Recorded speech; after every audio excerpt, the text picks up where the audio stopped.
1992 will forever be known as the Year of the Woman. A record number of women won seats in both the House and the Senate. Here's what the Washington Post wrote right after that election. They took their inspiration from Anita Hill, saw their opportunity in an electorate hungry for change, and cast themselves as outsiders in a year when outsiders could be fashionable. And it worked.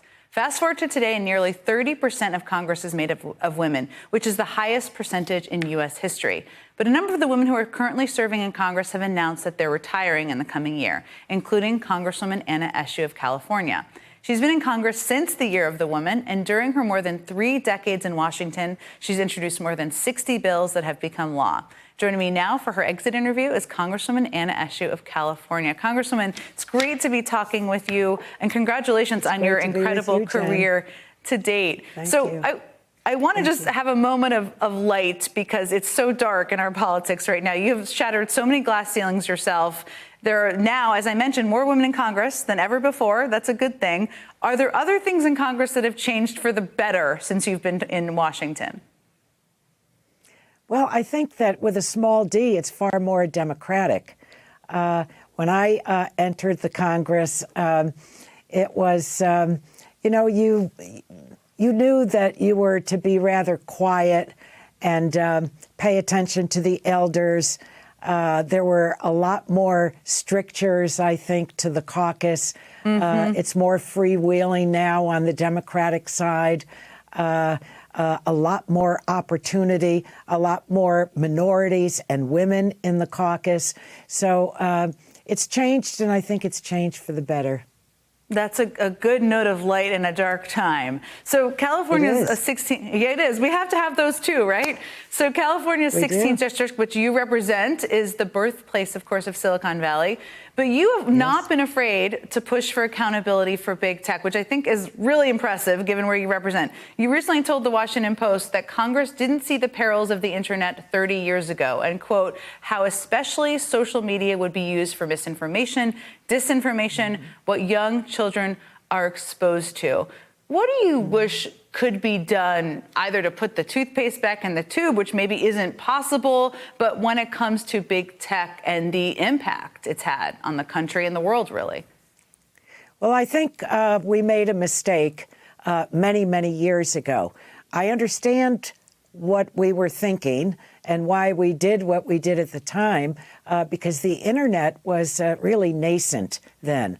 And so we granted the companies in what's known as Section 230 of the Telecommunications Act that they would not be liable for anything.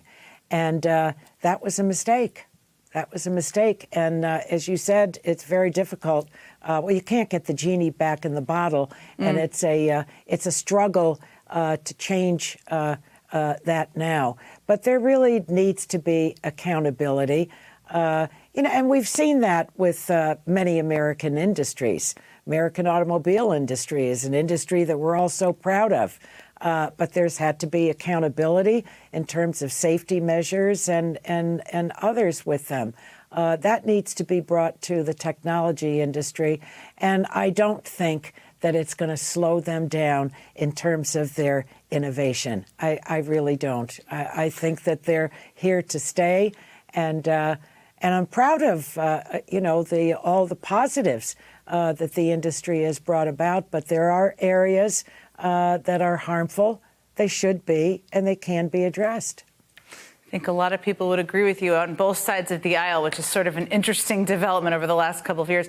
The Washington Post also asked you recently what your biggest tech regret is, and you had a really interesting answer. You talked about the failure to strike an agreement on comprehensive immigration reform.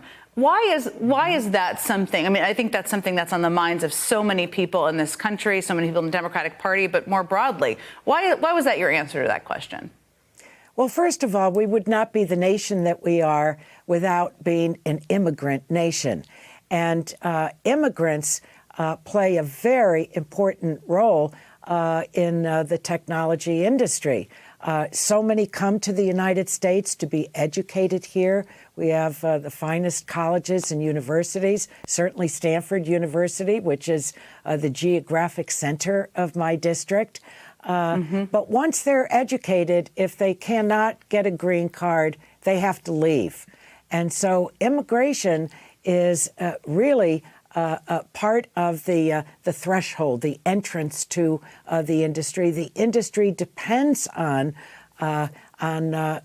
immigration as well. So I think they were surprised when they interviewed me, and that was my answer. Yeah, I was too. I was too. I thought it was such an interesting answer. It was very thought-provoking. So before I let you go, I did want to ask you, Nancy Pelosi is one of your closest friends in Congress. We've had the pleasure of having her on the show a couple of times. What's the one thing that people do not know about her?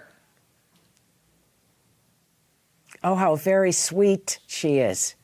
How very sweet. And that she has the best giggle in the world. A great sense of humor.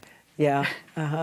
Yeah. That's a good one. Very sweet and a giggle. Seeing how tough she is, I think that would warm people's hearts. Congresswoman Anna Eshoo, thank you for your service. Thank you for breaking all the barriers you did. It was a real pleasure talking with you this afternoon. Thank you, Jen, very much. And to you as well.